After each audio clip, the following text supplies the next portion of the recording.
fechada com a verdade. Manhã Bandeirantes. Oferecimento Recap, Sindicato dos Postos de Combustíveis de Campinas e Região. Acesse recap.org.br. E Família Gianni, da nossa família para sua família.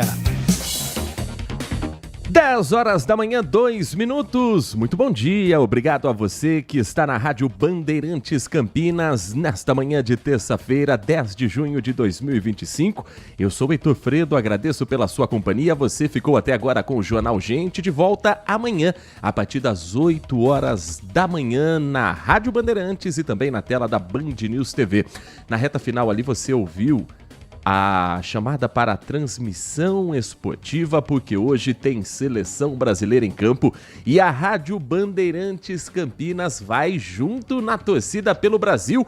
Jogo que, se tudo der certo, será a primeira vitória do aniversariante Carlo Ancelotti na Neoquímica Arena. Será o primeiro encontro dele com o torcedor. Será também, se tudo der certo, jogo para carimbar a vaga para a Copa do Mundo 2026. E aqui na Rádio Bandeirantes Campinas, você terá a transmissão com Leandro Bolles na narração, levando a emoção para você com B de bola, B de boles, B de Bandeirantes, com os comentários de Gleger Zorzin, as reportagens do Vladimir Catarino e o Edu Pinheiro na sua companhia no intervalo, no apito final, também no pré-jogo aqui dos estúdios da Rádio Bandeirantes Campinas, de onde falamos para você que nos acompanha pelo FM 85.7 e pelas plataformas digitais do Grupo Bandeirantes de Comunicação, como o aplicativo Bandplay, o portal bandmulti.com.br e o nosso canal do YouTube, youtube.com/Rádio Bandeirantes Campinas. Para você que gosta do rádio moderno, do rádio com imagem, nossa transmissão com os bastidores direto dos nossos estúdios aqui no Complexo de Comunicação João Jorge Saad, de onde falamos com os trabalhos técnicos na mesa de som com o Leandro Lopes, na central técnica com o Danilo Capucci e a coordenação do Gil Kleber. Às 10 horas e 4 minutos, WhatsApp a partir de agora liberado pelo 19 97102 1493, 97102 1493. Temos muito a acompanhar hoje, muitos assuntos regionais, nacionais, e ao longo do programa a gente sempre deixa o espaço para você também ter a sua participação. 19 97102 1493. Informações para você que nos dá carona pelo corredor Dom Pedro I, trânsito intenso nesta manhã de terça-feira. Para o motorista que sai da rodovia Anhanguera e acessa Dom Pedro I no trecho de Campinas, ali pelo quilômetro 145. Muita paciência, porque a lentidão é registrada do 145 até o 138. São 7 quilômetros para anda, que o motorista precisa redobrar a atenção. Não há registro de acidentes, é realmente por excesso de veículos. Trânsito também mais carregado na Professor Zeferino Vaz, SP 332, o Tapetão. No trevo do Laranjão e no trevo de Barão Geraldo, o motorista reduz a velocidade. Não há registro de acidentes neste momento e se você estiver nos dando carona, faça uma boa viagem, mas não deixe de olhar atentamente para todos os perigos que uma rodovia pode oferecer. Na rodovia Anhanguera, por exemplo, nesse momento, o trânsito está relativamente normal, apenas a lentidão típica para o horário no trecho de Jundiaí, pouco à frente da rodovia Dom Gabriel Paulino Bueno Couto, essa sim, bem carregada nesta manhã de terça-feira, e depois apenas o trânsito tradicional, a lentidão na chegada à capital paulista pela rodovia Anhanguera e pela rodovia dos Bandeirantes. Agora, a rodovia Anhanguera ontem à noite registrou uma ocorrência. Eu confesso que há tantos anos cobrindo jornalismo policial, eu não me lembro de uma ocorrência como essa que eu vou contar para você agora. 2 pessoas morreram e uma ficou em estado grave, está ainda internada depois de um atropelamento que ocorreu na rodovia Anhanguera, no trecho que passa pela cidade de Americana. O que aconteceu foi o seguinte: um homem identificado como um andarilho, um morador em situação de rua. Ele estava na rodovia Anhanguera com uma barra de ferro na mão, com a intenção de arremessarem alguns veículos que passavam por esse trecho da cidade de Americana. Ele entra em uma faixa de rolamento com essa barra e arremessa no primeiro veículo que ele vê passar pela frente. Quem dirigia esse carro, quem dirigia esse automóvel, não teve tempo de reação, nem para evitar o contato da barra com o passageiro, nem para evitar o atropelamento. 3 pessoas estavam no automóvel. A dinâmica que nos foi informada pela ARTESP, Agência Reguladora de Trânsito do Estado de São Paulo, é a seguinte. O andarilho foi atropelado. A barra de ferro atingiu o motorista e o passageiro do automóvel. Infelizmente, uma pessoa que estava nesse automóvel não resistiu aos ferimentos. O pedestre, o andarilho, também não. Uma pessoa que estava no banco da frente está internada em estado grave. E outra pessoa que estava no banco de trás teve ferimentos considerados leves. Foi no quilômetro 127 da rodovia Anhanguera, por volta de 10h05, 10h10 da noite, na pista sentido interior. Temos aqui a atualização que chega neste momento. O trecho onde aconteceu essa fatalidade, crime, né? Um crime contra quem estava no veículo e não sei nem se dá para chamar de legítima defesa quando o carro é jogado para cima do andarilho, porque o motorista não teve nem tempo de entender o que estava acontecendo. Jardim Helena foi por onde passou o veículo, portanto, no momento desse crime, e a vítima, um homem ainda não identificado, foi quem provocou tudo isso, carregando esse material metálico. Ainda há divergência se é uma barra de ferro, uma tampa de bueiro, mas isso foi arremessado para dentro do veículo. A vítima que faleceu foi identificada como Camila Bueno Ferraz, de 31 anos, que é uma das ocupantes do veículo de passeio. Chegou a dar entrada no Hospital Municipal Dr. Valdemar Tebaldi, mas acabou falecendo algumas horas depois. A informação da Polícia Militar é de que foi não uma barra de ferro, mas sim uma tampa de bueiro. Então, essa primeira divergência no momento da apresentação, o motorista do carro estava a caminho de São José do Rio Preto e fez o teste do bafômetro, mesmo durante o atendimento médico, ali não foi acusada a presença de álcool, ele não havia bebido, para deixar clara essa história que é muito atípica e muito triste de saber que a gente não imagina que uma viagem numa estrada com boas condições, com sinalização, pode terminar numa tragédia, porque simplesmente o cara entra na frente de um carro aleatório, joga um material de ferro e provoca um acidente fatal nesse trecho que passa pela cidade de Americana. 10 horas da manhã e mais 10 minutos, ainda nos destaques da nossa região. O repórter Guilherme Selegato traz a notícia sobre um incêndio registrado nas últimas horas em um comércio na cidade de Indaiatuba. Uma loja de roupas e outros artigos de beleza pegou fogo e, ao que tudo indica, motivado por um curto-circuito. A proprietária ainda está calculando o tamanho do prejuízo, mas já sabemos que não há ninguém ferido e a loja fica na parte de baixo de um sobrado, onde no andar superior vive uma família que conseguiu sair a tempo. Reportagem completa para você nessa edição do Manhã Bandeirantes.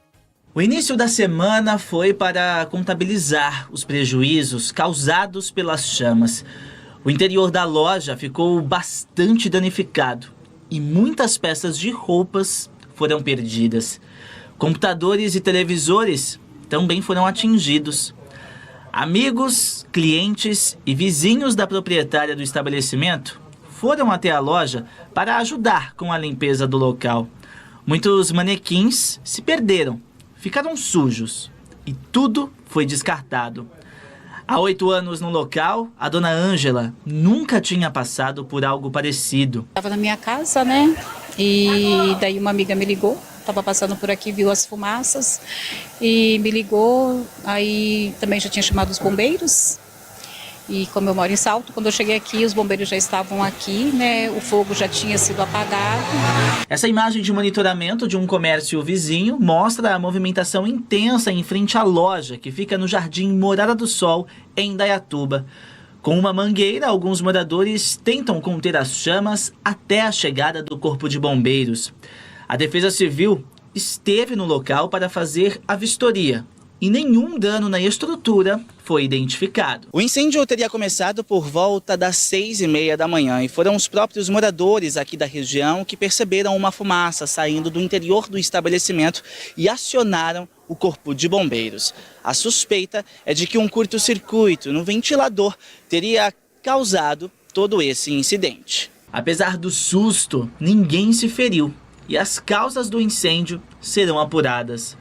Agora, a dona Ângela tenta se reerguer para recomeçar novamente. Apesar de todos os danos, nós não tivemos danos maiores, que foi prejuízo assim em pessoas, a questão do imóvel, né?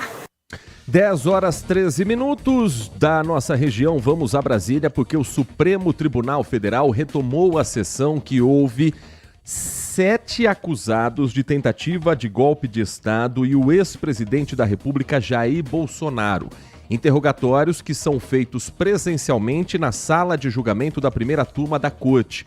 Neste momento, quem presta esse depoimento, quem traz esclarecimentos é Almir Garnier, ex-comandante da Marinha, acompanhado e sendo questionado pelo advogado de defesa dele, Demóstenes Torres. Vamos ao vivo a Brasília ouvir um trecho desse depoimento e do que está sendo debatido, discutido neste exato momento. Tem pelo menos uma mensagem que o senhor enviou ou uma que o senhor recebeu durante esse período de conturbação? Senhor, eu não acredito, doutor Demóstenes, que o depoente tenha analisado as 250 milhões de mensagens. Então ficaria difícil para ele, mas por favor. Senhor ministro, o senhor leu meus pensamentos. O que eu ia dizer é que eu não vi nem no relatório da Polícia Federal, nem na denúncia da Procuradoria-Geral da República, que eu tive por dever de ofício a necessidade de ler, qualquer referência a qualquer citação, áudio, telefonema, mensagem de texto minha. Uma última pergunta, Excelência. Perguntaria ao almirante Garnier a quantos governos ele serviu e a quantos ministros ele foi subordinado, ministro da Defesa. Por favor. Eu servi com muito orgulho e sempre com a mesma lealdade no Ministério. Talvez eu seja o oficial general que tem mais tempo de serviço no Ministério da Defesa.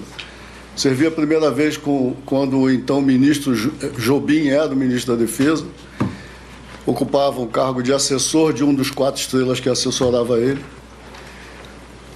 Depois eu servi no governo Dilma aos ministros diretamente. Eu era assessor militar dos ministros Celso Amorim, Jacques Wagner, Aldo Rebelo e Raul Jungmann. E, por fim, fui secretário-geral no governo Bolsonaro e depois comandante da Marinha. Então, tenho um longo período de serviços a diversos governos e autoridades da República. Muito bem, muito obrigado, Excelência. Obrigado, doutor Demóstenes. Eu pergunto ao doutor Paulo Renato Garcia Sintra Pinto se tem alguma questão. Bom dia, Excelência. Bom dia, ministro Fux. Bom dia, doutor Procurador-Geral da República. Eminentes colegas. Não, Excelência, sem perguntas. Doutor Elmar Novak. Cumprimento Vossa Excelência, senhor ministro Alexandre Moraes. Cumprimento também o senhor ministro Fux, em nome de quem cumprimento os servidores dessa casa, Procurador-Geral da República, Paulo Gonet, sua equipe, advogados, senhoras e senhores. Não tenho nada a perguntar. Muito obrigado. Alexandre de Moraes questionando aos advogados dos outros réus se tem perguntas a fazerem ao almirante Garnier. Até aqui ninguém utilizando o tempo para fazer mais questionamentos, há uma expectativa para que ainda hoje seja possível acelerar os depoimentos. Ontem foram ouvidos Mauro Cid, delator e ex-ajudante de ordens do ex-presidente Jair Bolsonaro, Alexandre Ramagem, ex-diretor da ABIN, Agência Brasileira de Inteligência. Hoje a sessão começa com o ex-comandante da Marinha, o almirante Almir Garnier, que trouxe ali nessa reta final um pouco do perfil dele. Almir Garnier tem 64 anos, é almirante de esquadra da Marinha, chefiou a força em 2021 e 2022 durante o governo de Bolsonaro e está entre os 23 militares, incluindo 7 oficiais generais e ex-comandantes, que foram atingidos pela denúncia da Procuradoria-Geral da República sobre a trama golpista. Em 2022, depois das eleições presidenciais, o almirante Garnier rompeu a tradição e se recusou a participar da cerimônia de passagem do comando para o sucessor, Márcio Sampaio Olsen. E durante essa fase de transição de governo, o almirante Garnier também não aceitou conversar com aquele que seria o ministro da Defesa do governo Lula, José Múcio Monteiro. José Múcio, que está até hoje nesse cargo. O almirante é acusado, assim como os demais réus do primeiro núcleo da trama golpista, dos crimes de organização criminosa armada, abolição violenta do Estado Democrático de Direito, golpe de Estado, dano qualificado pela violência e grave ameaça, além de deterioração do patrimônio tombado. O próximo a prestar depoimento nesta terça-feira, o que deve acontecer em instantes, é Anderson Torres, ex-ministro da Justiça e ex-secretário de Segurança do Distrito Federal. Depoimento que começa nesse instante e a gente vai a Brasília acompanhar os primeiros questionamentos feitos pelo ministro do Supremo Tribunal Federal, Alexandre de Moraes. Casado? Sou casado. Tem filhos? Tenho 3 filhas. 3 filhos. É verdadeira a acusação? O senhor tem conhecimento sobre a acusação que lhe é feita? Tenho, sim, senhor. Ela é verdadeira? Ela não é verdadeira, ministro. O senhor tem algum motivo particular? Por que a atribuição dessa acusação? Não, em particular não. Eu acho que são fatos mal esclarecidos e que agora a gente tem a oportunidade de esclarecer com a verdade aqui, ministro. O senhor conhece as testemunhas que foram inquiridas? Conheço. Tem algum impedimento, suspeição em relação a alguma delas? Negativo. Então, vamos iniciar aqui as questões específicas. Vamos iniciar, doutor Anderson. Pois não. Em relação à live que o senhor participou no dia 29/7 de 2021, uma live realizada pelo então presidente da República, presidente Jair Bolsonaro, uma transição ao vivo nas dependências do Palácio do Planalto, onde a narrativa que à época se tornou, diríamos, costumeira de ataque às urnas eletrônicas, à justiça eleitoral.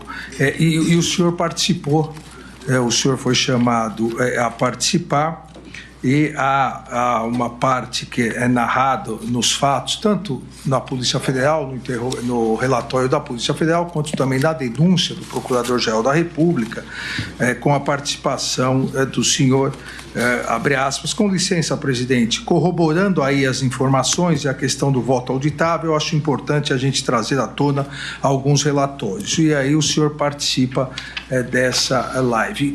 Quem convocou o senhor a participar dessa live? Na verdade, ministro, foi uma convocação da Presidência da República. Semanalmente o presidente realizava, todas as quintas-feiras, uma live e geralmente convocava ali ministros, secretários nacionais, diretores de estatais para participar dessa live.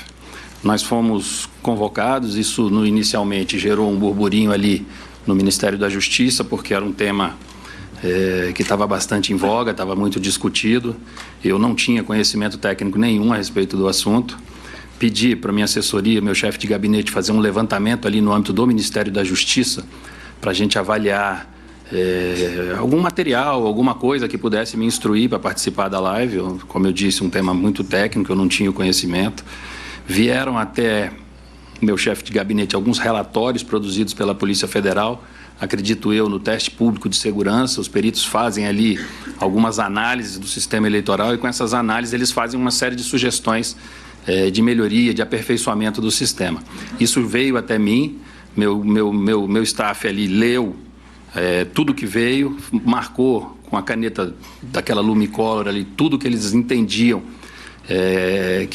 que eu poderia acrescentar numa live que tratasse sobre esse assunto, e assim foi feito. Eu peguei esse material, fui até o Palácio da Alvorada, foi uma live que durou 2 horas e 50 minutos, a minha participação é em torno de 4 minutos ao final, onde eu tive a oportunidade de ler esses relatórios.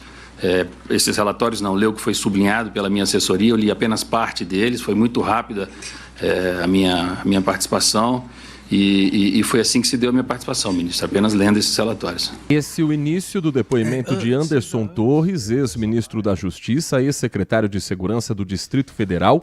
Segundo depoimento desta terça-feira, rápido depoimento até aqui de Almir Garnier, ex-comandante da Marinha. E a ordem em que os depoimentos são feitos segue uma ordem alfabética, com exceção de Mauro Cid, que por lei, por ser o delator, foi o primeiro a falar.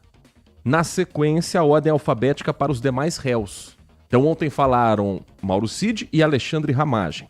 Hoje, Almir Garnier, neste momento Anderson Torres. O próximo a prestar depoimento será o general Augusto Heleno, ex-ministro do Gabinete de Segurança Institucional.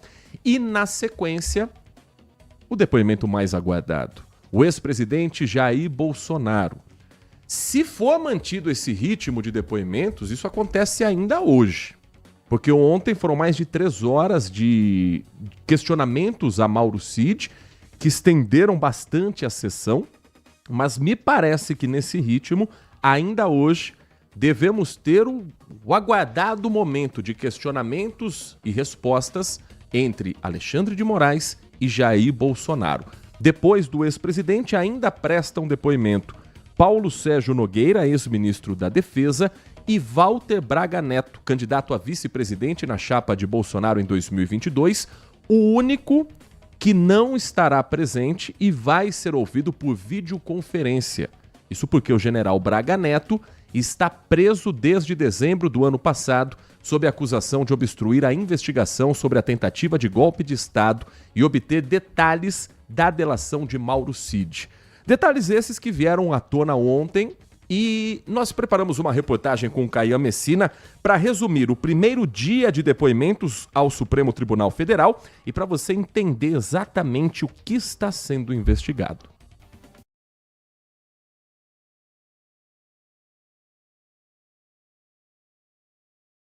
De começo das investigações. O plenário da primeira turma foi adaptado para o interrogatório. Quando chamados a falar, os depoentes seguem para uma tribuna individual.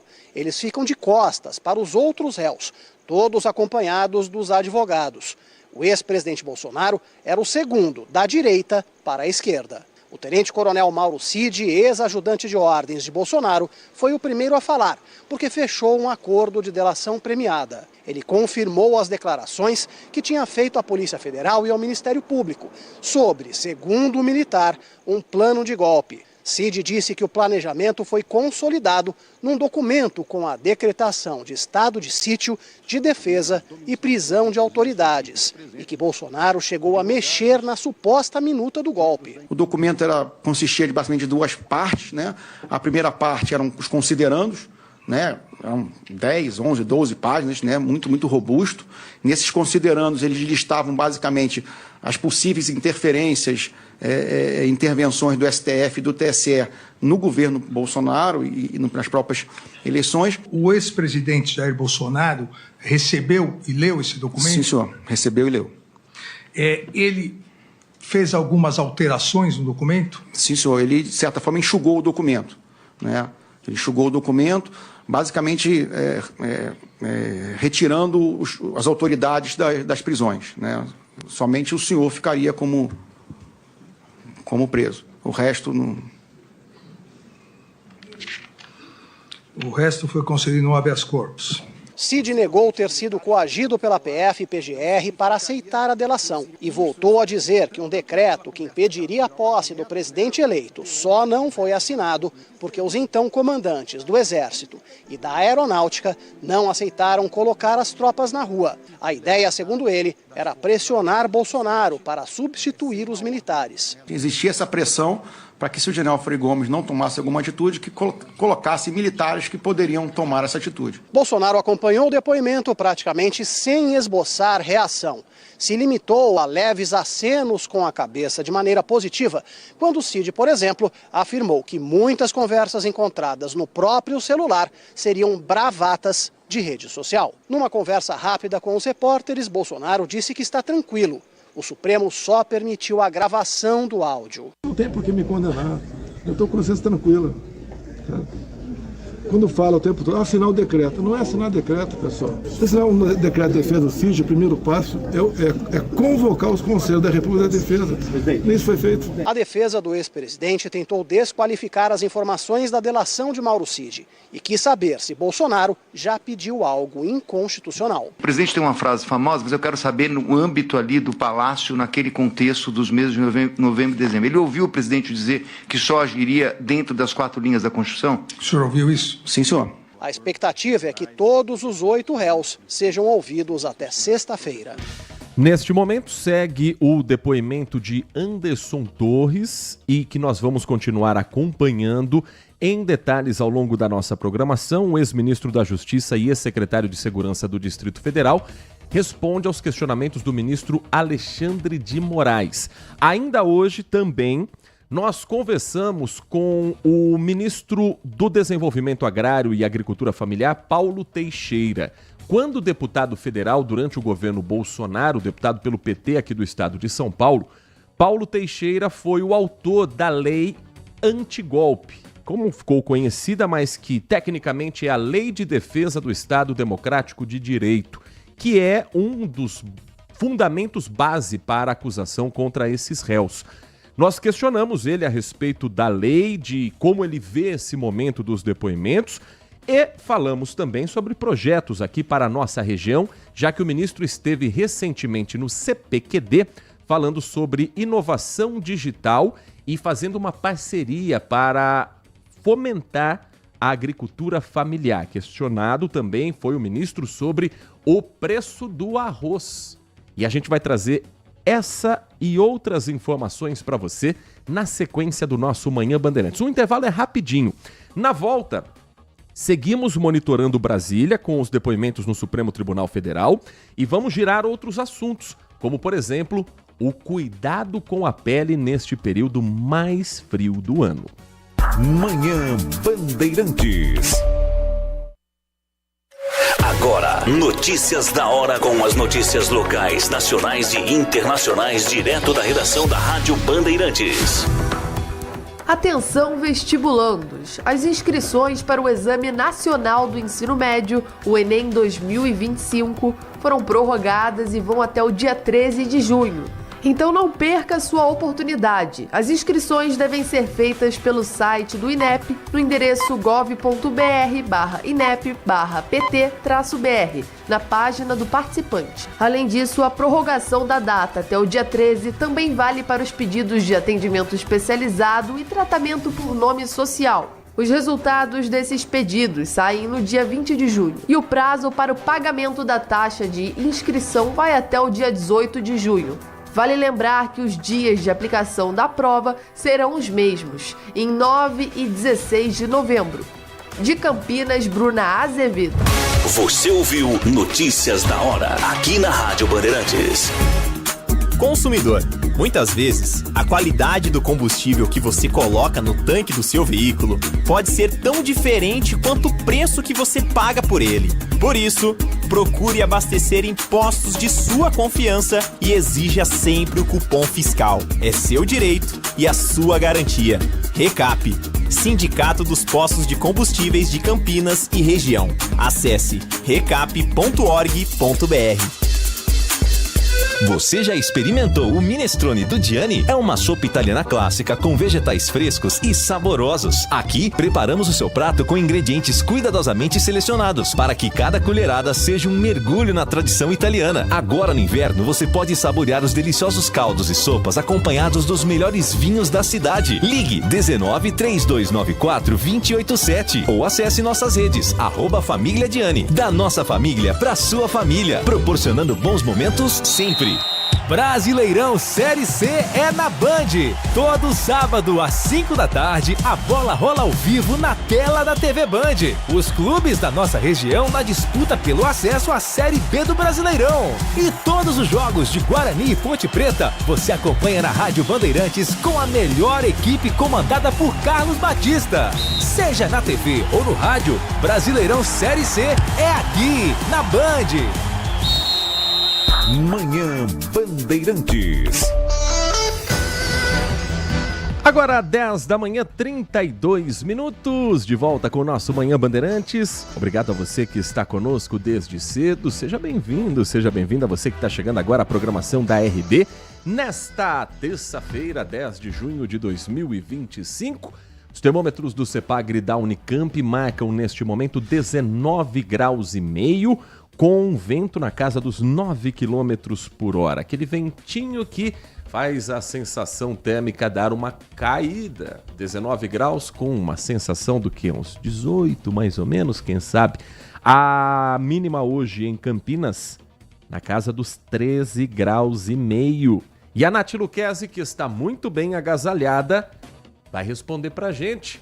O frio vai dar uma trégua nesta terça-feira ou a gente reforça o agasalho até o final do dia? Bom dia para você, Nath. Bom dia, Heitor. Bom dia a todos os ouvintes da Rádio Bandeirantes. Pois é, acho que vamos precisar reforçar ainda mais os casacos, porque o interior de São Paulo pode ter recorde de frio em junho ao longo desta semana, ainda segundo o CEPAGRI. Além disso, as chuvas que predominaram no finalzão de semana vão perdendo força na maior parte do estado. Então, depois dessa frente fria que passou pelo litoral do estado entre domingo e segunda-feira, que favoreceu a ocorrência de chuvas e tudo mais, essas instabilidades chuvosas gradativamente podem perder força ao longo desta terça-feira. Embora, claro, chuvas isoladas ainda possam ocorrer durante o dia de hoje, mas o cenário mesmo muda a partir de quarta-feira, quando outra frente fria vai passar pelo litoral paulista, trazendo um reforço ainda maior do ar frio de origem polar. E é por causa desta segunda dose de ar polar que as madrugadas no final desta semana vão ficar ainda mais frias em todo o estado de São Paulo. Um novo recorde de menor temperatura do ano poderá ocorrer, inclusive, nesses dias. O recorde do frio atual, para vocês terem uma ideia, foi no dia 30 de maio de 2025 agora, de 9,6 graus, que foi vivido ali naquela sexta-feira extremamente fria. No entanto, agora pode ser que ao longo dessa semana a gente viva mais um recorde de mínimas vividos aqui no ano de 2025. Então, reforçar aí o agasalho, eu já estou ficando rouca, reforçar também os cuidados, porque o frio vem e vem com bastante força nessa semana. E vem trazendo os seus desafios para a nossa saúde. A gente fala tanto sobre as doenças respiratórias, sobre hospitais, pronto-socorros que acabam tendo uma demanda maior por conta da baixa temperatura, por conta da virada de tempo, mas com o frio a pele também é uma das primeiras a sentir os efeitos de clima seco, dos banhos mais quentes, do vento gelado.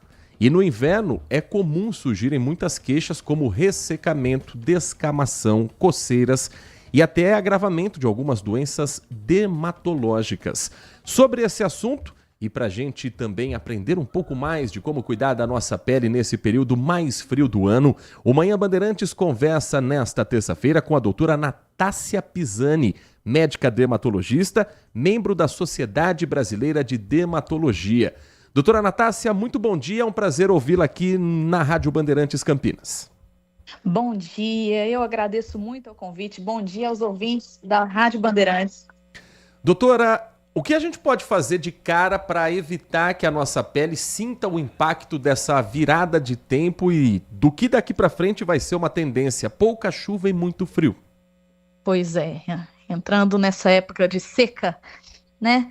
A gente tem que tomar alguns cuidados com a nossa pele. O principal nessa época é a hidratação adequada. Então, a gente vai desde o uso de produtos selecionados para essa finalidade, a ajustes, por exemplo, no nosso banho, evitar banhos prolongados com água muito quente, esse tipo de coisa. Nath Luquezzi, doutora Natácia Pisani conosco, convidada desta edição do Manhã Bandeirantes. Bom dia, doutora. Você comentou sobre a hidratação, mas eu sei que muitas pessoas têm pele oleosa e aí usam isso, né, como uma desculpa para não hidratar a pele. Existe hoje algum produto específico para esse tipo de pele? A gente mesmo com a pele oleosa tem que hidratar no inverno? Nath, excelente pergunta. Porque muita gente confunde esse aspecto de achar que não precisa, justamente por ter a pele oleosa. Mas a pele oleosa, ela não isenta a pessoa de cuidar, de hidratar da pele. Então, a gente tem hidratantes específicos para a pele oleosa.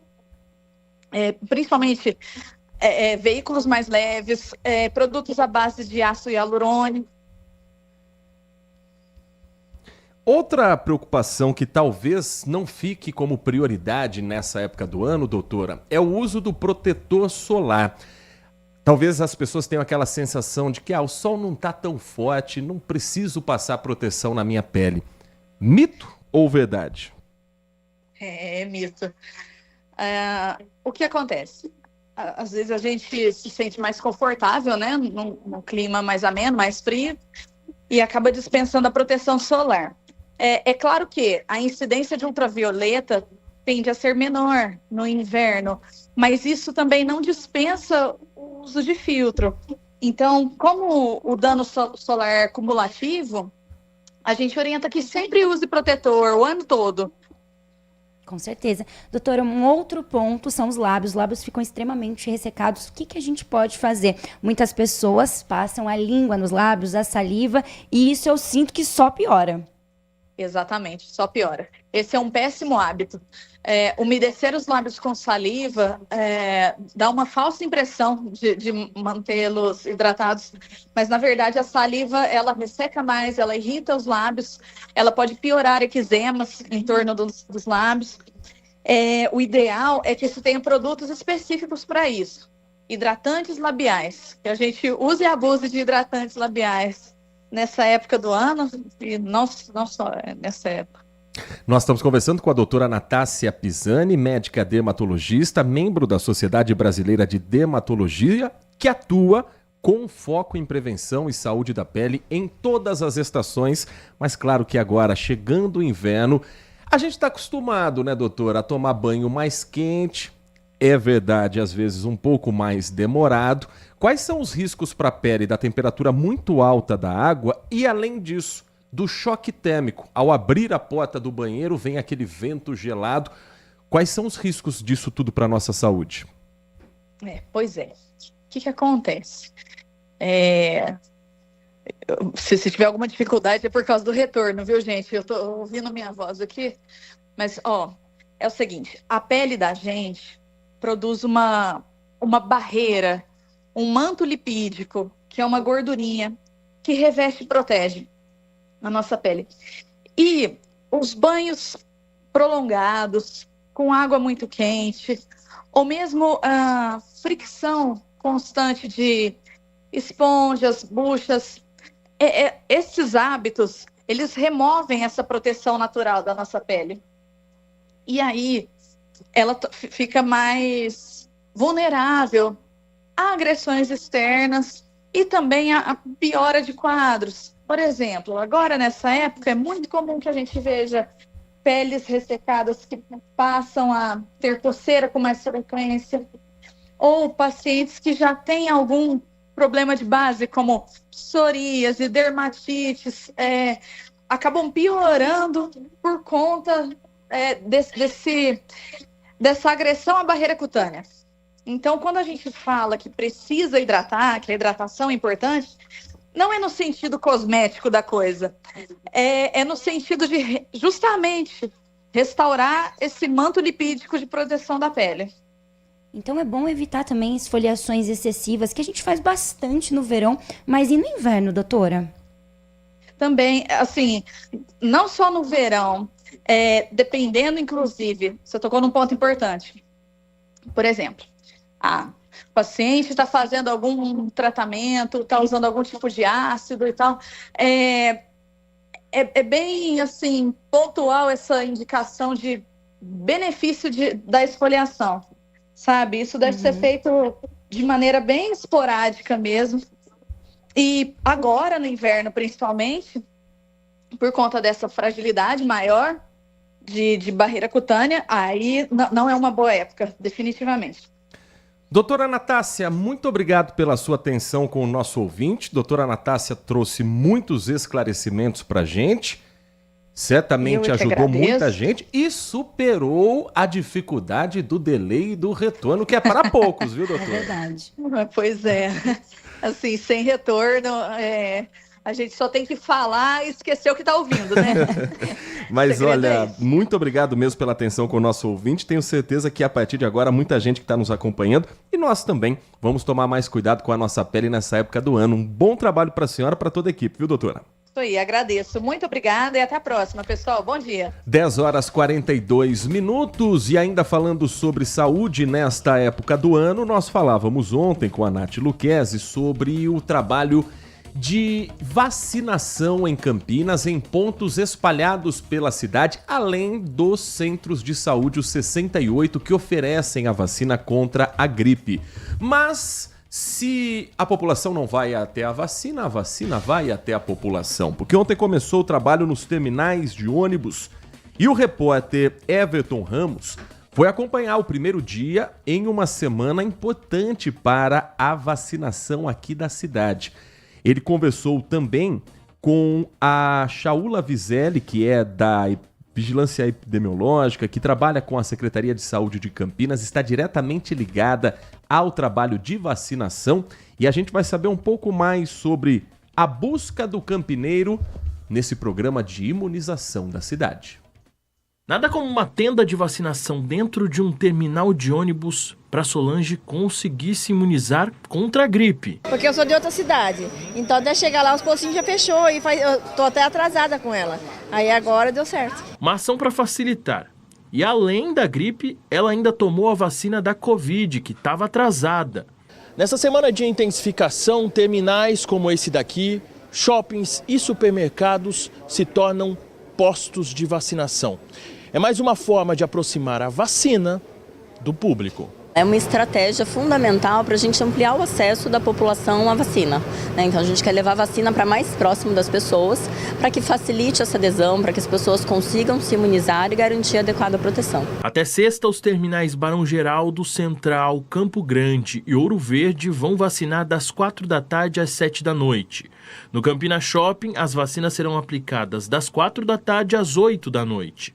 Na sexta-feira vai ter vacinação na rodoviária de Campinas, das 3 da tarde às 6h30. No próximo sábado, o Centro de Saúde Costa e Silva vai abrir, das 8 da manhã ao meio-dia. E vai ter vacinação também no Shopping Prado Boulevard e nos supermercados Pague Menos, do Satélite Íris, Enxuto, no Jardim Aurélia e Tauste, no Alphaville Dom Pedro. Além disso, no sábado, dia 28, o Centro de Saúde Campo Belo também vai abrir para vacinação. Não precisa agendar, só levar documento com foto e carteirinha se tiver. O imunizante já protege contra as gripes A e B. Todos acima de 6 meses podem receber a dose. A meta é aumentar a cobertura vacinal em 90%. A vacina é fundamental, né? Então é ela quem protege dos 3 principais tipos de vírus circulantes da influenza, aqueles que causam uma doença grave, que pode levar à internação, óbito. Então esse é o principal objetivo da vacina, né? Não precisa ter medo da vacina, precisa ter medo da doença, então é muito importante que as pessoas se conscientizem e garantam a sua dose. Essa Shaula Vizelli, coordenadora do programa de imunização de Campinas, falando com o agora vacinado repórter Everton Ramos. 10h45, para a gente fechar esse assunto saúde, na sexta-feira nós trouxemos ao vivo a repórter Lucimeire Ramalho acompanhando equipes da Secretaria de Saúde e outras pastas nos bairros considerados de maior risco de incidência da dengue. A Prefeitura, Nath Luquezzi, divulgou um balanço dessa operação, desse último mutirão realizado na cidade. Exatamente. A gente já tem esse balanço da Secretaria de Saúde de Campinas, que visitou mais de 10 mil imóveis, 10.716 imóveis durante esse 10º mutirão aí contra a dengue em 2025. Vale lembrar que foram visitados comércios e residências nos bairros Parque Residencial Vila União, Jardim Santa Lúcia, Jardim Ieda, Vila Palácios, Núcleo Residencial 2 de Julho, Jardim Bordon, É isso mesmo, Heitor? Sim. Jardim Márcia e Jardim Novo Campos Elíseos. Esse trabalho reuniu pelo menos 150 pessoas, incluindo agentes de saúde, voluntários e funcionários de uma empresa que foi contratada para remover esses criadouros. Servidores da Secretaria de Serviços Públicos removeram 814 toneladas de resíduos que foram descartados irregularmente e limparam 85 bocas de lobo entre terça, dia 3, e sexta-feira, que foi no dia 6, o dia da ação mesmo. O que já foi feito em 2025, controle de criadouros, nebulização, já foram feitos aí monitoramento de pacientes com suspeita de dengue, 53 capacitações para profissionais de saúde, instalação de armadilhas contra o mosquito em alguns pontos estratégicos. E aí vem a assistência. A pessoa que tiver febre deve procurar imediatamente um centro de saúde para o diagnóstico clínico. Portanto, a saúde faz esse apelo novamente para que a população não banalize os sintomas e também não realize automedicação, o que pode comprometer ainda mais a avaliação médica, tratamento e recuperação. Segue em Brasília, no Supremo Tribunal Federal, o depoimento de Anderson Torres, ex-ministro da Justiça e ex-secretário de Segurança do Distrito Federal, respondendo aos questionamentos do ministro Alexandre de Moraes. Vamos ouvir mais um trecho ao vivo, direto da capital federal. Para o eleitor brasileiro, isso é muito caro para o ministro da Justiça e para o Ministério da Justiça. Então, nós fizemos essa reunião para preparar o dia da eleição para que tudo transcorresse sem problemas.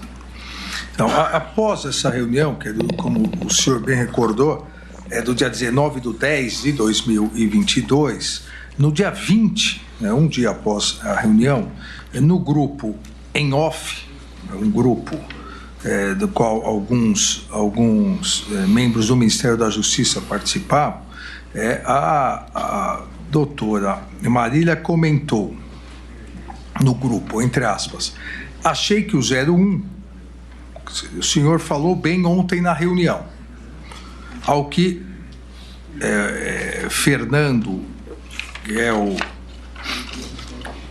Fernando de Souza de Oliveira, delegado, à época diretor de operações do Ministério da Justiça, colega dela, ao que Fernando respondeu, falou bem, demais isento. O que Marília respondeu, isento porra nenhuma, meteu logo um 22. O que ela quis dizer com isso na reunião? Eu acho que isso foi uma brincadeira sem graça dela. Eu realmente não misturo as coisas, ministro. Eu não... lógico, se o senhor me perguntar quem eu queria que ganhasse a eleição, eu não preciso nem responder. Mas eu não misturo as coisas, eu sou extremamente profissional e acho que foi uma infeliz brincadeira que ela fez aí nesse grupo. Eu não participava desse grupo, eu realmente não sei dizer ao senhor em que contexto foi isso. Mas da minha parte não teve isso.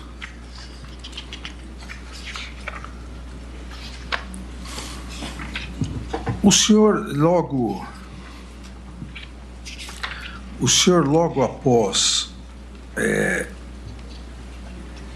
deixar o Ministério da Justiça, assumiu a Secretaria de Segurança Pública aqui do Distrito Federal. Qual foi a sua participação, assim que o senhor assumiu, qual foi a sua conduta em relação aos acampamentos, ou ao acampamento na frente do quartel aqui do Forte Apache, aqui do Comando do Planalto? Ministro, a partir do dia 12 de dezembro do ano anterior, eu fiquei bastante preocupado com a questão dos acampamentos. Até então, não havia tido nenhum ato violento, não havia tido nada, mas depois daqueles atos no centro de Brasília, a tentativa de invasão da sede da Polícia Federal e tudo aquilo que aconteceu ali no dia 12, eu fiquei, no mínimo, cismado com aqueles acampamentos. Eu esperava que o novo governo assumisse e imediatamente tirasse os acampamentos dali, já no primeiro dia ou na primeira semana, no máximo, do novo governo. E isso não aconteceu. Em não acontecendo, ministro, no dia 6/1 de 2023, eu convoquei uma reunião, eu tive informações no dia 5, de que a maioria das pessoas que estavam naqueles acampamentos ali, ou grande parte dessas pessoas, se tratavam de moradores de rua e pessoas vulneráveis. Pensando nisso e em evitar uma tragédia, um problema maior, eu convoquei uma reunião para a Secretaria de Segurança Pública no dia 6/10, às 10 horas da manhã. Chamei o comandante militar do Planalto, general Dutra, e a secretária de Desenvolvimento Social do Distrito Federal, Ana Paula Marra, para nós tratarmos da desmobilização total do acampamento. Dessa reunião ficou combinado que no dia 10, terça-feira, a doutora Ana Paula Marra, com a sua equipe, atuaria lá no local do acampamento para poder retirar os vulneráveis. E ali eles têm toda uma técnica de aproximação, de chegada, de retirada. Quem quisesse ir embora, eles têm passagem, eles pagam passagens, enfim. Ficou combinado que no dia 10 ela faria isso e, na sequência, a Secretaria de Segurança, através da Polícia Militar e o Comando Militar do Planalto, realizariam a desmobilização completa, o desmonte ali do acampamento para acabar com aquele acampamento ali na frente. Nós conversamos, inclusive, ministro, se houvesse algum tipo de resistência, falamos em mandados de prisão, falamos em prisões em flagrante, ali se fosse necessário, se algum líder ali se rebelasse e não quisesse sair, mas a ordem, eu esperei uns 2, 3 dias até ver se o governo federal faria alguma coisa no sentido de retirar. Como não veio, eu convoquei essa reunião e ela foi realizada dia 6/10, às 10 horas da manhã, na Secretaria de Segurança Pública, para tratar da desmobilização total do acampamento. Esse é um trecho do depoimento ao vivo de Anderson Torres, ex-ministro da Justiça, ex-secretário de Segurança do Distrito Federal. Anderson Torres, que tem 49 anos, foi ministro do governo Bolsonaro entre março de 2021 e dezembro de 2022, até o final do governo, portanto, com a posse de Lula. O delegado da Polícia Federal se tornou secretário da Segurança Pública no governo do Distrito Federal. Já havia ocupado esse mesmo posto de secretário na gestão Ibanez Rocha, do MDB, no dia dos atos antidemocráticos, em 8 de janeiro de 2023. Inclusive, estava no cargo. Foi exonerado e ficou preso durante 4 meses por decisão do ministro Alexandre de Moraes, sob acusação de omissão nos ataques.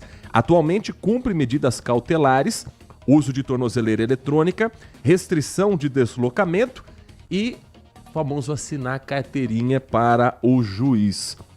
Anderson Torres é réu dentro do chamado núcleo central da tentativa de golpe de Estado, que inclui o ex-presidente Jair Bolsonaro. O grupo é composto por ex-integrantes do governo que seriam responsáveis por gerenciar ações da articulação golpista e o núcleo de disseminação de informações falsas sobre o processo eleitoral, utilizando a estrutura da Agência Brasileira de Inteligência, a ABIN.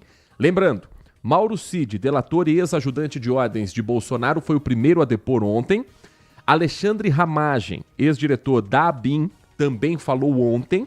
A sessão de hoje começou com um depoimento rápido, é verdade, do almirante Almir Garnier, ex-comandante da Marinha, que é até aqui apontada pela investigação como a força de segurança, a força militar que deu todo o suporte para que o golpe de Estado acontecesse.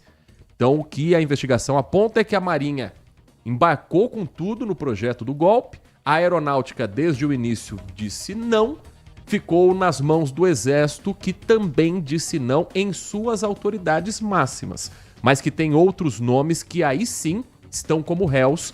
Caso do general Augusto Heleno, o próximo a prestar depoimento. Isso deve acontecer ainda hoje, máximo depois do almoço, quando tiver aqui o Bora Brasil com o Joel da Atena, com a Ana Paula Rodrigues. Muito provavelmente o depoimento que estaremos ouvindo na Rádio Bandeirantes será do general Augusto Heleno, ex-ministro do Gabinete de Segurança Institucional. E depois, Jair Bolsonaro, ex-presidente da República. Palpite, posso dar um palpite? Ou esse depoimento do Bolsonaro será em horário nobre, ou vai abrir a sessão de amanhã. Não vai ser um depoimento jogado lá no meio da tarde, não. Vai ser ou no final da tarde, ou no começo da manhã de quarta-feira. Depois dos depoimentos, quais que são os próximos passos? Os depoimentos servem para, primeiro, corroborar aquilo que Mauro Cid já havia dito nas sessões interrogatórios anteriores e falar diretamente com os réus. Isso é um inquérito neste momento. A investigação vai continuar, vai prosseguir e, a menos que surja um fato novo, teremos que aguardar os próximos passos do judiciário. Fato novo seria, por exemplo, alguém confessar, trazer algum elemento, um documento, algo que é muito provável de acontecer.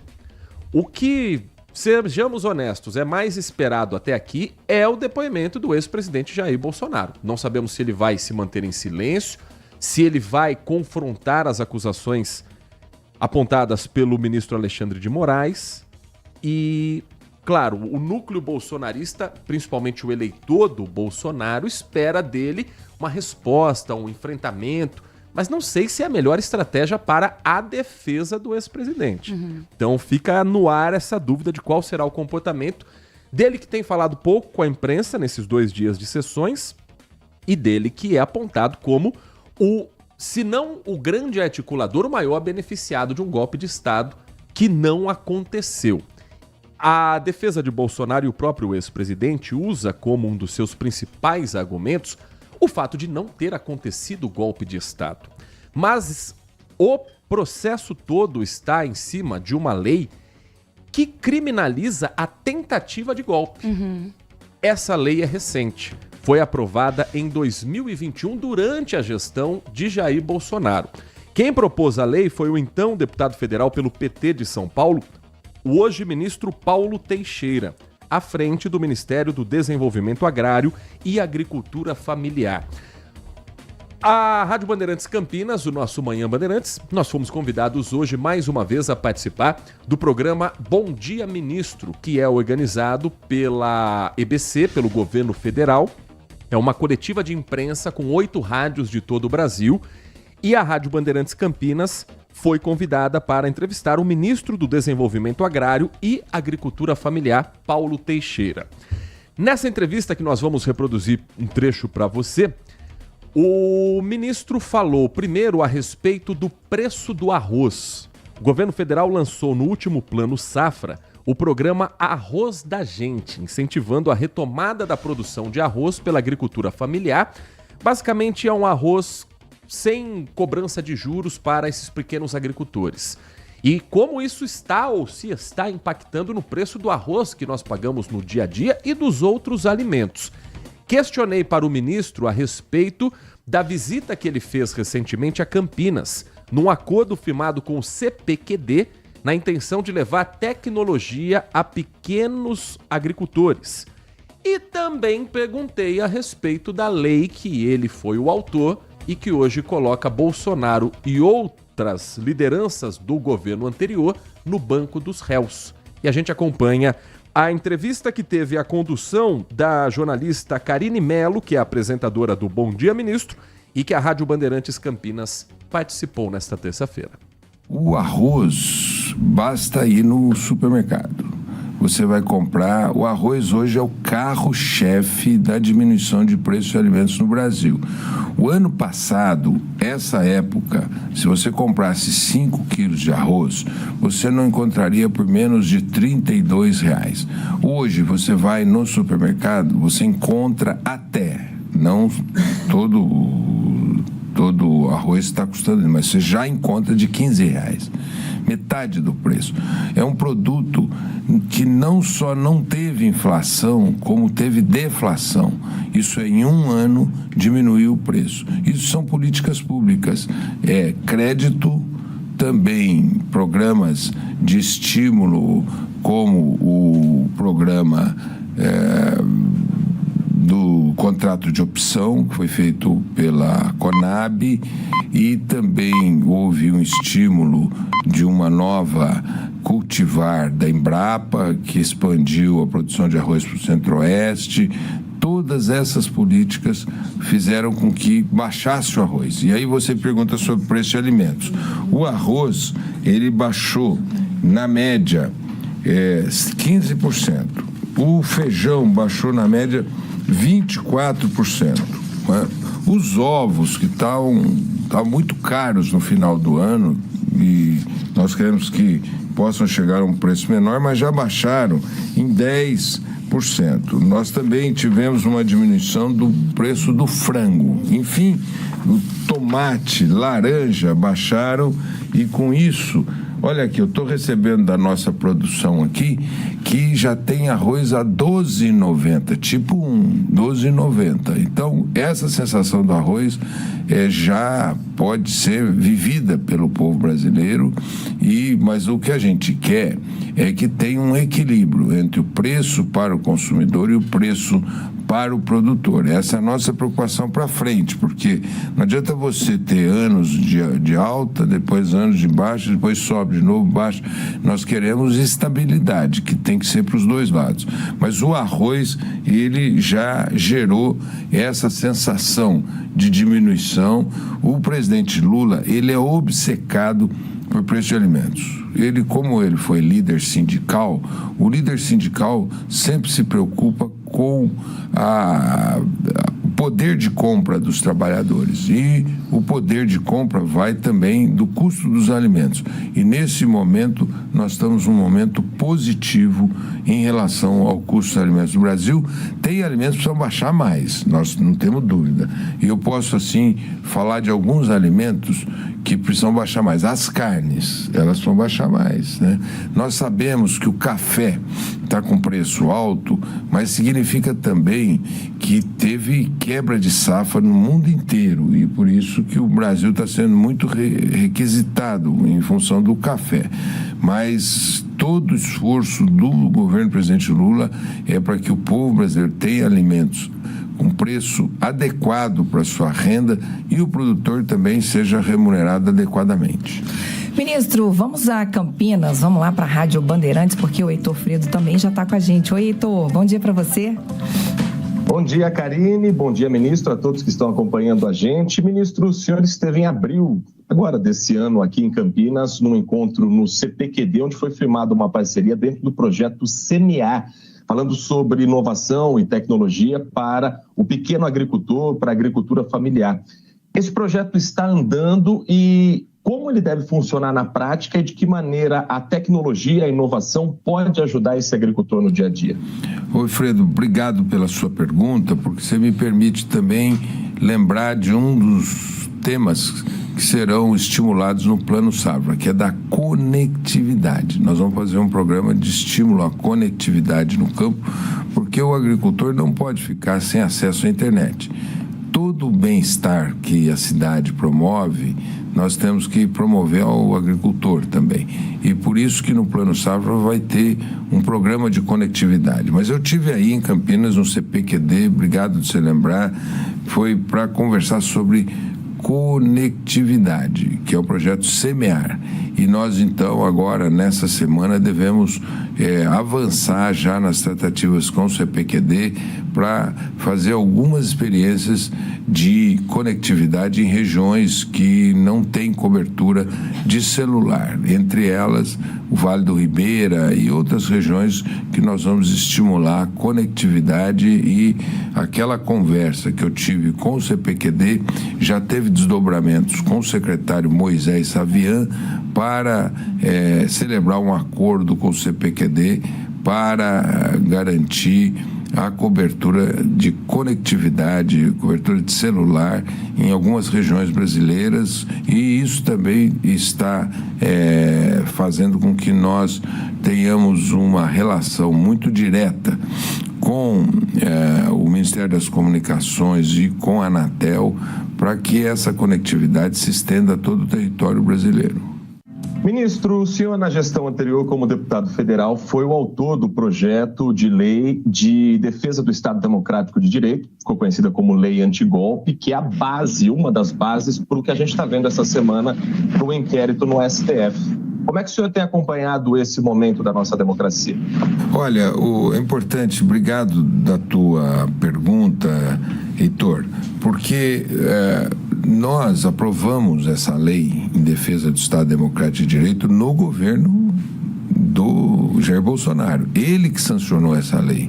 E era uma lei que revogou a Lei de Segurança Nacional, que ele estava usando fartamente para perseguir adversários, e colocamos no lugar dela uma lei em defesa do Estado Democrático de Direito. Esses dois tipos penais, da ruptura do Estado Democrático de Direito e da tentativa de ruptura violenta do Estado Democrático de Direito, são da minha lavra. Eu acho que o governo precisa mesmo, o Brasil, não o governo, mas precisa evoluir para punir aqueles que tentaram o golpe de Estado, né? Ontem, na fala do coronel Cid, ele falou que o então presidente Jair Bolsonaro mexeu na minuta de decreto, que o chefe do Exército disse que se tivesse o decreto haveria o golpe de Estado, que o então presidente do Tribunal Superior Eleitoral e hoje ministro do Supremo Tribunal Federal, Alexandre de Moraes, seria preso. Então nós tivemos à beira de um golpe de Estado. Bom, você só pune golpe de Estado quando ele não conseguiu ser bem sucedido. Então agora é hora de punir todos esses envolvidos e eu acho que o Supremo Tribunal Federal está em bom caminho para punir todos esses envolvidos com a tentativa de golpe de Estado e que não e que está clara a tentativa. Ontem o Coronel Cid descreveu com grande ilustração a tentativa de golpe de Estado que nós vivemos aqui no Brasil em novembro, dezembro de 2022, que inclusive ele falou do financiamento para promover um ambiente de balbúrdia na sociedade brasileira, e aqui em Brasília puseram fogo em viaturas, puseram fogo em ônibus e também tinha um caminhão com explosivo perto do aeroporto para explodir, que aquilo podia ter levado muitas vidas, né? Felizmente nada disso aconteceu e felizmente não houve um golpe de Estado, mas agora é hora de punir todos que tentaram para que nunca mais alguém pense em dar golpe de Estado no Brasil. Esse o ministro Paulo Teixeira, do Desenvolvimento Agrário e Agricultura Familiar. Quando deputado federal, na gestão passada do governo Bolsonaro, ele eleito pelo PT aqui de São Paulo, foi o autor do projeto da Lei de Defesa do Estado Democrático de Direito, conhecida como a Lei Antigolpe, que hoje coloca Bolsonaro e outros membros do governo no banco dos réus. Na despedida dessa entrevista, já no finalzinho do programa, o ministro Paulo Teixeira ainda fez questão de falar da relação que tem com a cidade de Campinas. Quero deixá-lo à vontade para fazer suas considerações Karine, finais. Primeiro falar com o Heitor Fredo, lá de Campinas, né? Heitor, acabei de ter um neto que nasceu torcedor da Ponte Preta. Então acho que ele é um dos poucos que nasceram nesse tempo que é torcedor da Ponte Preta. O Diego também aqui da Diego Secom. também, então tem dois aqui. São aves raras, então meu neto João, filho da Laís e do Rodrigo, que é de Campinas, eles são torcedores da Ponte Preta. Portanto, não estranhe se você, torcedor pontepretano, encontrarem algum dia o ministro Paulo Teixeira levando o neto ao estádio Moisés Lucarelli. E eu fiquei muito curioso para saber quem é o Diego, que trabalha em Brasília, que também é torcedor da Ponte Preta e que certamente estará ligado no final de semana aqui na Rádio Bandeirantes Campinas com a transmissão do Campeonato Brasileiro da Série C. A Ponte Preta, no sábado, recebe o ABC de Natal no estádio Moisés Lucarelli. Esse jogo eu já vou adiantar para você. Não sei nem se eu posso, mas eu já vou adiantar porque eu sei que você está comigo todos os dias. E aí a gente tem essa intimidade. Esse jogo estará disponível no Band Play no sábado, com a transmissão aqui da equipe do timaço de Carlos Batista. Porque no sábado tem Grande Prêmio de Fórmula 1. E, enfim, Fórmula 1 tem seus contratos que precisam ser cumpridos. Mas você não vai ficar sem o jogo. Band Play na palma da sua mão, já vai baixando, porque pelo Band Play, além de assistir a Série C, você também acompanha a Rádio Bandeirantes Campinas. Série C que terá no domingo duelo entre Guarani e Itabaiana, também no Brinco de Ouro, às 7 horas da noite. Os dois times de Campinas jogando em casa, os dois times de Campinas com a cobertura completa do timaço de Carlos Batista. Você é pontepretana também, Nath? Não sou nada, gente. Não tenho time. Preciso escolher. Como que é esse negócio de time? Você não escolhe o time. O time te escolhe, você. eu imagino. Digo isso porque sou filho de pai São Paulo. Meu pai é torcedor do Paulista de Jundiaí, na verdade. Oxi. Mas simpatizante do São Paulo e virei palmeirense. Então... Agora, se tiver um dia um filho, não tem chance nenhuma dele ser corintiano. Já vai com manto, né? 11h10, um rápido intervalo. Na volta, a sua participação aqui no nosso Manhã Bandeirantes e seguimos acompanhando o interrogatório dos réus na ação que apura a tentativa de golpe de Estado. Segue falando Anderson Torres em Brasília e a gente vai trazer a parcial do que está sendo perguntado para ele na sequência do Manhã Bandeirantes.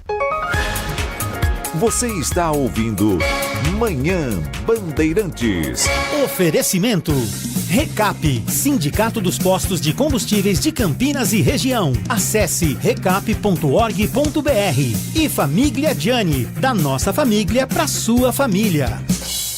Agora, notícias da hora com as notícias locais, nacionais e internacionais, direto da redação da Rádio Bandeirantes.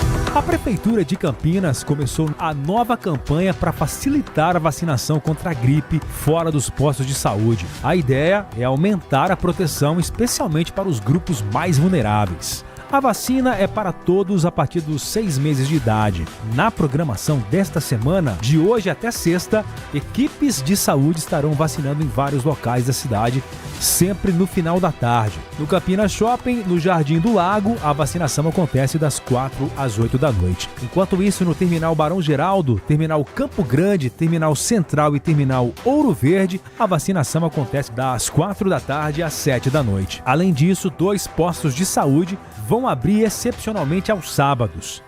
O postinho do bairro Costa e Silva no dia 14 de junho e o postinho Campo Belo no dia 28 de junho. A vacina também está disponível nas unidades básicas de saúde sem necessidade de agendamento. É só levar documento com foto e se tiver a carteira de vacinação. A dose deste ano protege contra os vírus da gripe A, H1N1 e H3N2 e gripe B. Vacine-se. Para saber mais, acesse bandmulti.com.br. Você ouviu Notícias da Hora, aqui na Rádio Bandeirantes. LG Mota Imóveis. A imobiliária campeã em vendas apresenta LG Mota Meg Store, o shopping de imóveis de Campinas e região. Uma mega estrutura no coração do Cambuí, na Avenida Coronel Silva Teles 387, esquina com a Rua Coronel Quirino. São 60 empreendimentos no mesmo lugar, direto dos principais incorporadores do país. São imóveis comerciais e residenciais. Para moradia ou investimento, nosso telefone é 19 3722 7740 e nossas redes sociais, @LG Mota Imóveis. Assista ao programa Circuito Imobiliário todo sábado, às 8h30 da manhã, na Band Mais TV. E ouça na Rádio Bandeirantes, toda sexta e sábado, às 10 da manhã. O nosso maior patrimônio é o nosso cliente.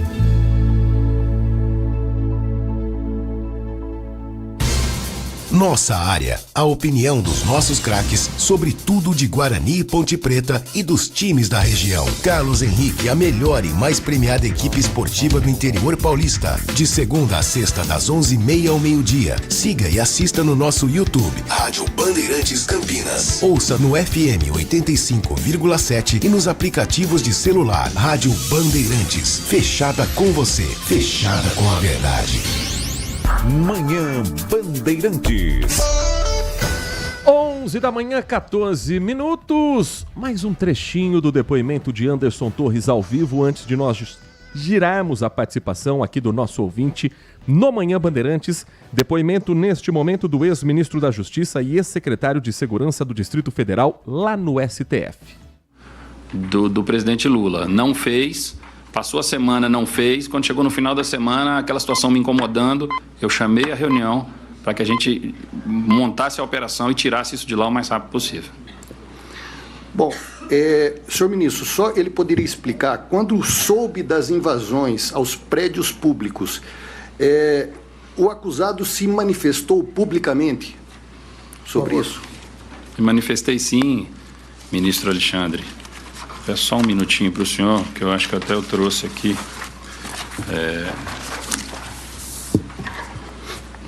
O Anderson Torres vai procurando os papéis. Eu vou dizendo para você que o almirante Garnier foi o primeiro a prestar depoimento, negando ter oferecido as tropas da Marinha a Bolsonaro, dizendo que ele se atém apenas às suas funções.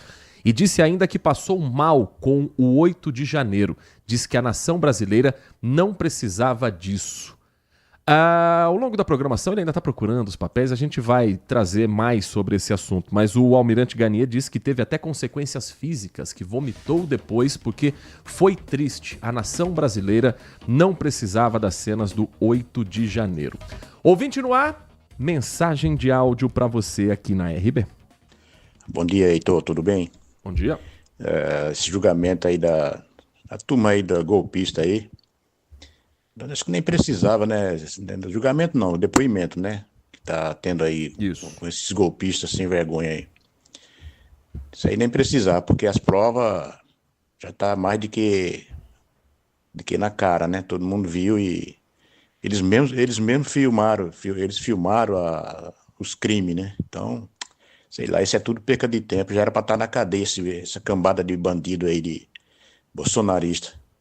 Bolsonaro e a turma dele já era para estar preso há muito tempo. Essa mensagem quem nos enviou foi o Cícero, final do telefone 5876. É preciso seguir todo o rito, é preciso dar toda a oportunidade de defesa, ter todas as provas possíveis para aí sim ter um próximo passo. Que é justamente o que o PT e principalmente o então ex-presidente, hoje novamente presidente Lula, fala a respeito do processo dele, que foi tudo atropelado com a intenção de tirá-lo da disputa eleitoral e da vida política brasileira. E eu tenho certeza que o STF está fazendo isso para não repetir o que aconteceu durante a Operação Lava Jato. Mais uma mensagem de áudio para você. Bom dia a todos. Bom dia. DJ Alê.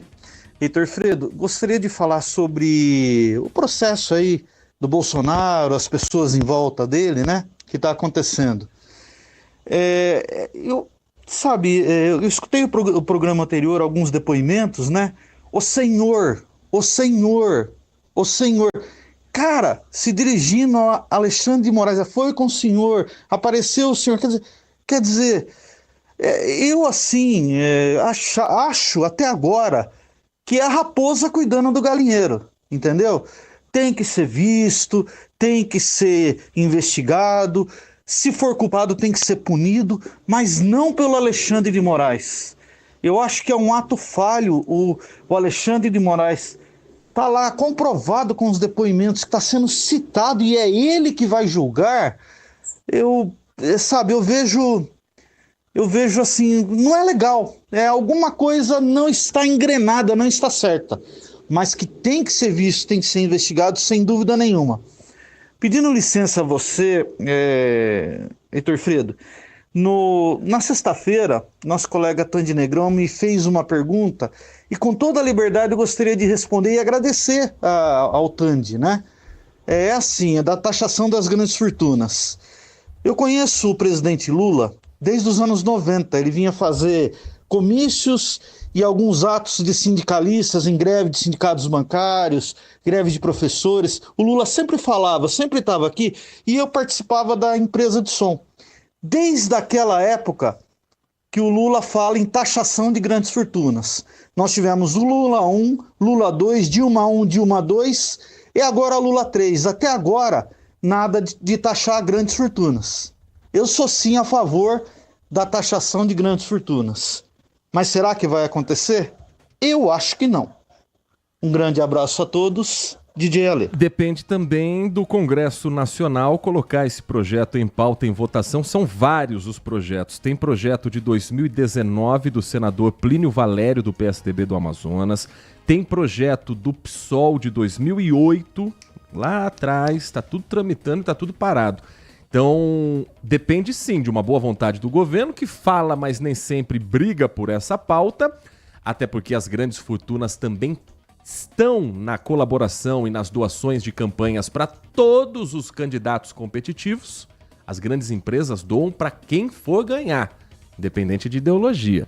E aí, vai mexer com eles. E principalmente do Congresso. Agora, quanto à presença de Alexandre de Moraes, isso foi questionado pela defesa do ex-presidente Jair Bolsonaro. O plenário do Supremo Tribunal Federal em dezembro do ano passado, rejeitou o recurso da defesa de Bolsonaro e manteve o ministro Alexandre de Moraes como relator do processo em que ele é investigado por tentativa de golpe de Estado e abolição do Estado Democrático de Direito. Mensagem de áudio mais uma para você. Bom dia, Heitor. Bom dia, Nath. Bom dia, Band, amigos. Nossa, eu não vejo a hora do Xandão decretar a prisão dessa turma, Bolsonaro e seus amiguinhos. Não vejo a hora. E mais uma coisa, hein? Já vou lançar Xandão para presidente em 2030. Tandy Negrão. Abraço pro meu amigo Jefferson Feliciano, pro DJ Ale e para todos da Band, todos os ouvintes. Um abraço para você também, Tandy. Eu não duvidaria nada desta possibilidade de Alexandre de Moraes entrar para o mundo político definitivamente. Uma última mensagem de áudio antes de seguirmos aqui com os nossos assuntos. Engraçado, eu vejo os petistas, os esquerdistas aí defendendo com unhas e dentes a prisão pelos golpistas. Golpista do cacete, nem golpe foi. Tá? Golpe tem que ter presença de militar, isso é ponto crucial. Uma vez iniciado um processo de tentativa de golpe, só existem 3 resultados possíveis. A tropa se rende, o movimento dá certo ou se transforma em guerra civil. Nenhum desses resultados foi visto aqui. Então não passa de narrativa, isso é lógico. A esquerda embarcou nessa conversa de golpe. Os que construíram um candidato aqui tirando ele da cadeia também usaram isso aí. É a lição de Goebbels, uma mentira repetida diversas vezes, seguidas vezes se torna verdade, né? Então, assim, eles lutam com unhas e dentes pela não anistia, pela prisão dos golpistas, só que a anistia que um certo candidato que hoje é presidente teve aí, dada pelo Supremo, essa eles não acham ruim, né? O cara foi condenado por 3 tribunais diferentes, provas aí de sobra, né? Muito dinheiro repatriado e todo mundo solto.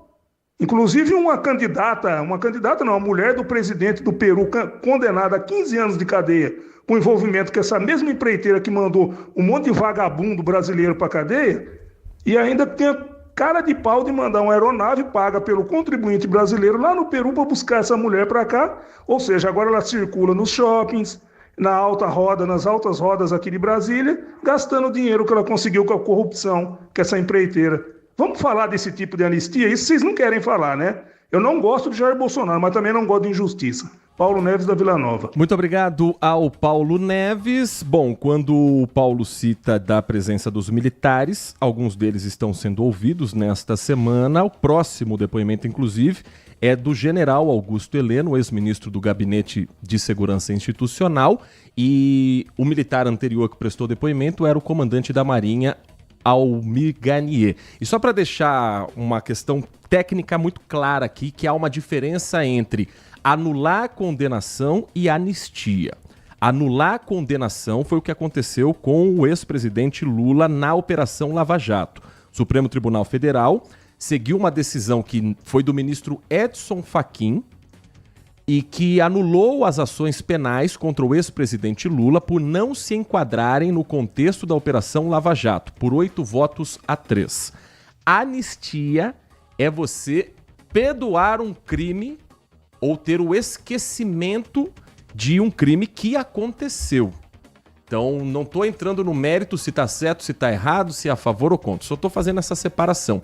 A anistia que a defesa de Bolsonaro e que os grupos bolsonaristas pedem é um perdão oficial por parte do Estado. Que essa semana, inclusive, o governador de Minas, Romeu Zema, disse que se eleito presidente for, ele vai dar essa anistia. O que aconteceu com o Lula foi anulação de um processo que ele já tinha condenação em 3 instâncias. Tem mais mensagem aqui, só para agradecer a presença do Edmilson, que diz que concorda com o DJ Ale, que ele acha que Alexandre de Moraes, à frente desses depoimentos, é algo meio tendencioso. Agradecer também a participação do Marco Silva Bedin, do Adriano Vermelho, e de Wagner Marcondes. Faz tempo que não manda mensagem, se estiver nos acompanhando, um grande abraço ao Wagner Marcondes, nosso querido ouvinte de todas as manhãs, aqui na RB. Nath, o assunto esquentou, mas ainda dá tempo da gente falar a respeito de uma pesquisa que está, inclusive, publicada no portal bandmulti.com.br. Você gosta de festa junina? Eu amo festa junina. Você gosta das comidas típicas de festa junina? É a parte que eu mais gosto, eu só vou pra comer mesmo. E quando o preço tá mais salgado do que o milho verde? Pois é, o levantamento, inclusive, do Procon Campinas encontrou uma variação de até 651% nos produtos típicos aí das festas juninas. Esse levantamento foi realizado entre os dias 19 e 27 de maio em 8 estabelecimentos comerciais aqui da cidade e avaliou 62 itens que são tradicionais nessa época do ano. A análise aponta, então, variações expressivas de preço entre os locais pesquisados, reforçando a importância de comparar os valores antes das compras para essas comemorações juninas. Então, segundo o Procon, assim como no ano passado, em 2024, os produtos do setor de hortifruti registraram as maiores oscilações, como foi o caso da batata doce rosada, que liderou esse ranking, com uma variação de 651,72%. O quilo do produto foi encontrado por R$ 1,45 no local mais barato e por até R$ 10,90 no local mais caro, aí com um preço médio de R$ 5,86. Outro destaque também foi a mandioca, que apresentou uma variação de 367,89%, sendo comercializada entre R$ 2,99 e R$ 13,99 o quilo. Aí já vamos para o vinho, para um bom vinho quente aí. A garrafa de 700 ml mais ou menos variou de R$ 29,90 a R$ 89,90, uma diferença de 200,67%, com preço médio de R$ 47,67. Então essa pesquisa, ela serve aí para reforçar a importância da pesquisa de preços. Esse levantamento considerou apenas os preços encontrados em pelo menos 3 dos estabelecimentos visitados, e o Procon faz um alerta que os valores podem ter sofrido algumas alterações devido ao tempo de coleta, especialmente por conta de algumas promoções que são pontuais. Então, pesquisar é sempre a chave do negócio. E uma última informação, a relatora da CPI das Betes, a senadora Soraya Tronic, do Podemos do Mato Grosso do Sul, sugeriu agora há pouco o indiciamento da influenciadora Virgínia Fonseca, da advogada e também influenciadora Deolane Bezerra e outras 14 pessoas, incluindo empresários e representantes das casas de apostas. O relatório final da senadora Soraya ainda precisa ser votado e aprovado pela CPI. São 2 frequentadoras assíduas do Band Mulher no quadro de fofocas, inclusive, pois né, é, Nath grandes Luquez? frequentadoras, e eu espero vocês às 1h30 da tarde. Acredito que até lá nós tenhamos mais informações, e claro que além das fofocas eu trago para vocês essas informações também. Hoje a gente vai falar de cabelos, porque esse frio estraga o cabelo, deixa a gente com o cabelo caindo. Então vamos entender um pouquinho mais, vamos receber uma especialista e vamos, imagina só, Heitor, você trabalhar com a sua esposa, dividir ali o mesmo negócio. Como será? Quais serão os desafios? A gente vai receber um casal que, além de ter sucesso no relacionamento, tem sucesso também no meio dos negócios. É um desafio, mas eles, pelo visto, tiveram aí sucesso. E a gente traz no Band Mulher às 1h30 da tarde para você. E amanhã estaremos de volta a partir das 10 da manhã com o Manhã Bandeirantes, depois do Jornal Gente. Vem aí o Nossa Área com Carlos Henrique, o timaço de Carlos Batista. Ficamos por aqui com os trabalhos técnicos de Leandro Lopes na mesa de som, Danilo Capucci na central técnica e a coordenação do Gil Kleber. Um grande abraço e continue na RB.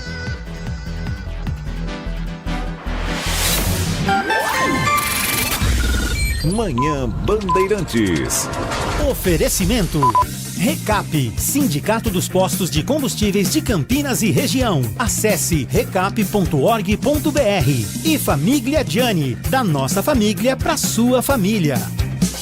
Agora, notícias da hora com as notícias locais, nacionais e internacionais, direto da redação da Rádio Bandeirantes. A Prefeitura de Campinas anunciou um projeto para instalar ares condicionados nas salas de aula das 45 escolas municipais do ensino fundamental até o início do ano letivo de 2026. O investimento total será de R$ 26,6 milhões, sendo 10,6 milhões destinados à compra e instalação dos equipamentos e o restante para adequações na rede elétrica das unidades escolares. Segundo a pasta de Educação, cerca de 19 mil alunos do 1º ao 9º ano do ensino fundamental serão beneficiados com o projeto de climatização nas salas de aula. A administração argumenta que a medida atende a uma demanda crescente por melhorias no conforto térmico nas escolas municipais, especialmente diante das fortes ondas de calor registradas nos últimos anos. A Prefeitura vai abrir um processo de licitação para a contratação da empresa responsável pela compra e instalação de aparelhos de ar-condicionado nas escolas municipais nesse mês de junho. A expectativa é que a empresa vencedora seja definida até agosto. As obras de readequação elétrica nas escolas já começaram neste mês e devem ser finalizadas até fevereiro de 26. A previsão é que os primeiros equipamentos comecem a ser entregues e instalados a partir de setembro deste ano. De Campinas, Daniel Rosa. Você ouviu Notícias da Hora, aqui na Rádio Bandeirantes.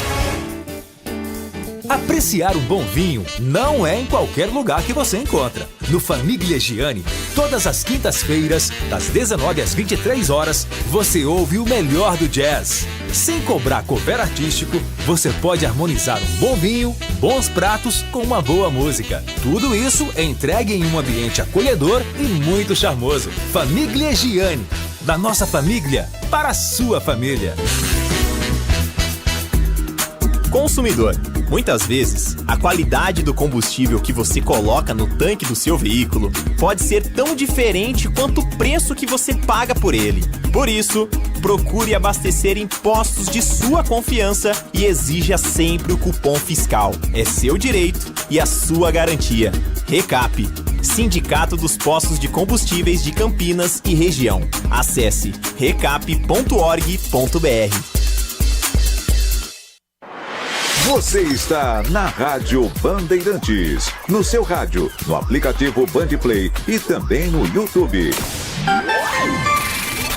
Os Donos da Bola, com Carlos Batista. Reúne as últimas notícias e lances dos times do interior paulista. Cobre os principais campeonatos da